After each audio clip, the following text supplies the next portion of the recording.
Russian and Ukrainian officials met face-to-face in Turkey today for a second round of peace talks to try to end the three-year war, though no real progress was made. Those talks come on the heels of a surprise attack by Ukraine, launching one of its boldest strikes yet. A coordinated drone attack deep inside Russia damaged or destroyed a significant portion of Moscow's bomber fleet, including aircraft that could be used in a nuclear war. President Zelensky says the operation was a year and a half in the making. So what does this mean for the battlefield as well as negotiations at the peace table? Joining me now to discuss, two experts from the Foundation for Defense of Democracies who will help break down this story as well as other international headlines, Ivana Stradner and Ben Cohen. Welcome to the both of you. Ladies first, Ivana, how big of a blow is this for Moscow, both militarily and strategically?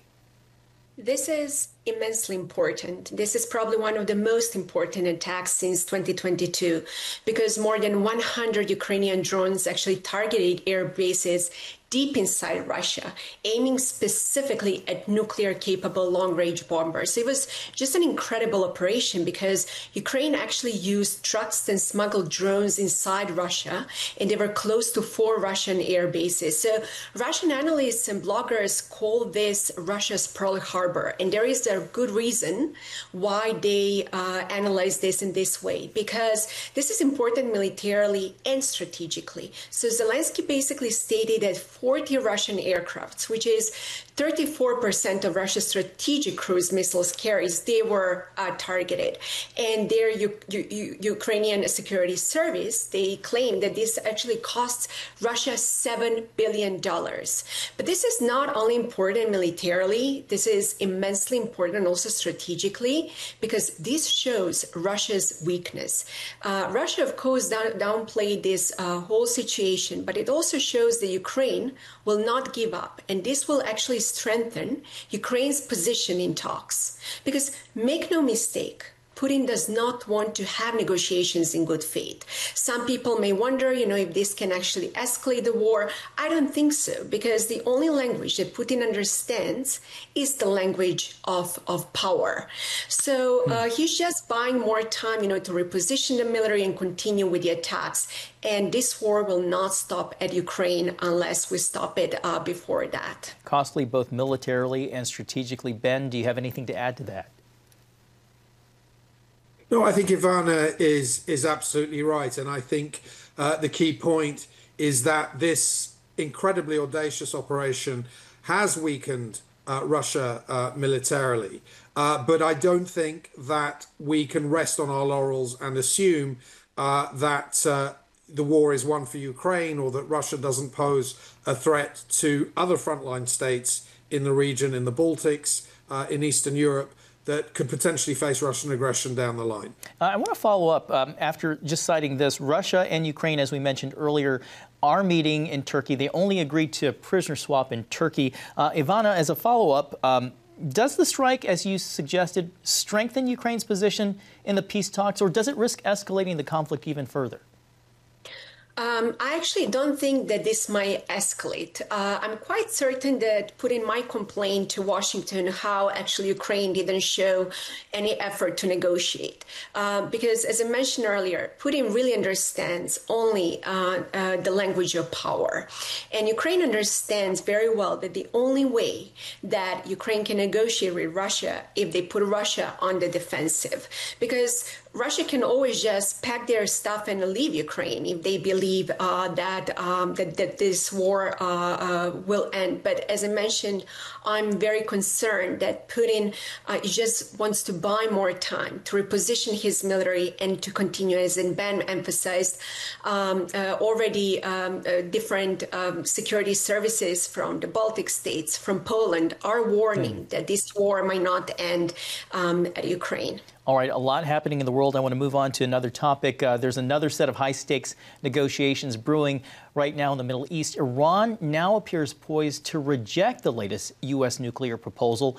Ben, how serious is the standoff right now, and what are the risks if talks do collapse with tensions so high across the region? Well, John, it's actually not really clear whether there is a standoff, because there are contradictory reports coming out. Some reports are saying what you said, that Iran is poised to reject this deal. But in the last hour or two, more reports have been emerging that, in fact, the US may present a proposal to the Iranians that is more acceptable to them. Now, what would that involve? It would allow the Iranians to carry on with some limited domestic uranium enrichment. The key divide here is over whether Iran should be allowed to enrich uranium domestically. Of course, uranium being the fuel that is the precursor to creating a nuclear weapon.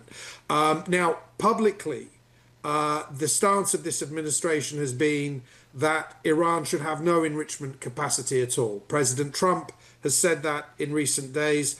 Vice President Vance reiterated it. No domestic enrichment capacity. That has been the stumbling block because the Iranians have said that for them it's a non-starter. So I think to some extent it's a question of who blinks first. But I would add that even if the US does dilute its position to some extent and allows a degree of uranium enrichment, it may not be enough for the Iranians to sign up to a deal. Ben. As to your broader question, what happens if this standoff ends, or if they're not able to reconcile these positions? I actually, in some ways, don't think that very much changes.